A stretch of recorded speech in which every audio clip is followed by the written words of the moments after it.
এরপর তো আইলা অনেকে শায়রি মেরে শোনাও, ভাল লাগতেছে না তো। আচ্ছা শোন তাইলে হন, তোরা যে কোয়ালিটির ছাত্র, হুম এরকম একটা ছাত্র, হ্যাঁ খুব সৎ আর কি, মনে কর যা মনে কর কয়, কথার অবাধ্য হয় না।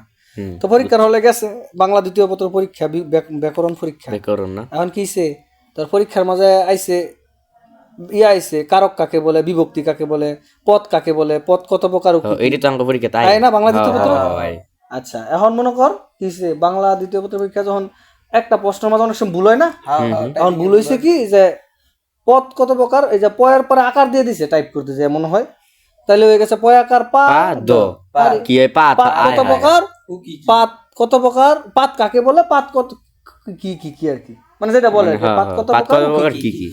এখন হয়তো পরীক্ষার প্রশ্ন যেমন পাইছে এমন উত্তর দিছে, বলা এখন সেই লেখতাছে এরকম যে এই পাত হচ্ছে একটি গ্যাস জনিত বিষয়, এটা মানুষের খাওয়া দাওয়ার সমস্যা হইলে ভিতরে সংঘর্ষ হইয়া পরে পায়ুপথ দিয়ে এটা ঠুস ঠাস ফুসফাস বের হয়, এটাকে আমরা পাত বলি।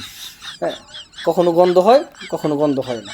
হ্যাঁ, তো আরে এই যখন এইভাবে লিখছে, যখন খাতা স্যারে দেখছে, দেখে ওরা ডাকাইছে কি লেখছ, এই লিখছি পাত কত প্রকার।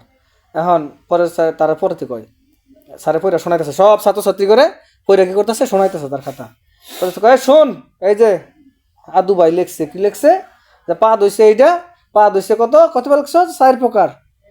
বাপ রে বাপ, 4 প্রকার কি কি, এই যে লিখছে কি কয় আমরা কয় ফুসপাত, 1 নম্বর হচ্ছে ফুসপাত, 2 নম্বর হচ্ছে ঠাসপাত, 3 নম্বর হচ্ছে গন্ধরাজ, 4 নম্বর হচ্ছে জুলফাত। বাপ রে বাপ, কি প্রকার ভেতরে জুলফাত। আচ্ছা এই পরে লিখছে কয় ইয়া প্রথম সবটি বাংলায় লিখছি, ব্যাগ খালি হিন আমরা যে প্রত্যেকটা সংজ্ঞা সহ লিখছি। ফুসপাত, ফুসপাত হচ্ছে এরকম একটা পাত যা জনসম্মুখে অনেকে মানুষের সামনে থাকলে, ক্লাসে থাকলে বা বাইরে থাকলে যখন অনেক জোরে একটা ফাতে গেছে, এটা গতি কমায় আস্তে আস্তে করে কয় ফুসপাত। হ্যাঁ আসিস না, এরকম লোক আমার এলাকায় আছে না নাই? আছে, অনেক আছে। তারপরে কি হয়েছে, পরে হয়েছে ঠাসপাত।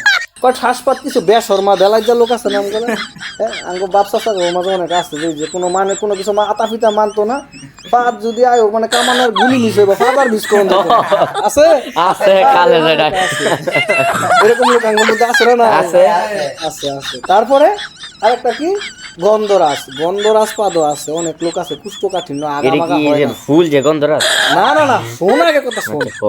অনেক লোক আছে 27 দিন ক্লিয়ার হয় না, হাগু মাগু আসে না, ক্ষতি করে না, এখন তো মনে করে এটা ভিতরে আল্লাহ দিলে একটা অ্যাটম বোমার মতো হইয়া যায়, যখন কোনো মানুষের সামনে মারে বা কোনো জায়গায় মারে ওই এলাকায় মশা মাছি সব হইয়া যায়। হ্যাঁ ওইটার নাম হচ্ছে গন্ধরাজ। আরে তো বেহুশ ছাত্র তো সেই ব্রিলিয়ান্ট, পাদের প্রকার ফাটাই ফেলাইতেছে। তারপরে আচ্ছা সবটি তো বুঝলাম, এই গন্ধরাজ মানে কি কয় কি জুলপাত, এটা আবার কি জিনিস, জুলপাত এটা কি জিনিস? স্যার এটা বুঝলাম না, জুলপাত সেরকম একটা পাত। ধরেন আপনি নিজেরই একটা অনেক হয়েছে যে আপনার ডায়রিয়া হয়েছে, এখন আপনার অফিসে আদালতে যাইতে হবে, স্কুল আইতে হবে, আপনি আইসেন, এখন সবার সামনে আপনার এমন একটা সময় আপনি কইতে পারতেছেন না পাতায় বসতে, এখন আপনি যখন অনেক সাফাই দিতে যান তাদের লোকে দেখবেন কি একটু জুলও ভরে গেছে, পাতও কিছু একটু জুলও ভরে গেছে, এইটার নাম হচ্ছে জুল। ছাত্রর কথা শুনি না স্যারে তো অজ্ঞান হয়ে গেছে, আর ছাত্র যে ক্লাসের আছে এরা তো হাসতে হাসতে বেহুশ।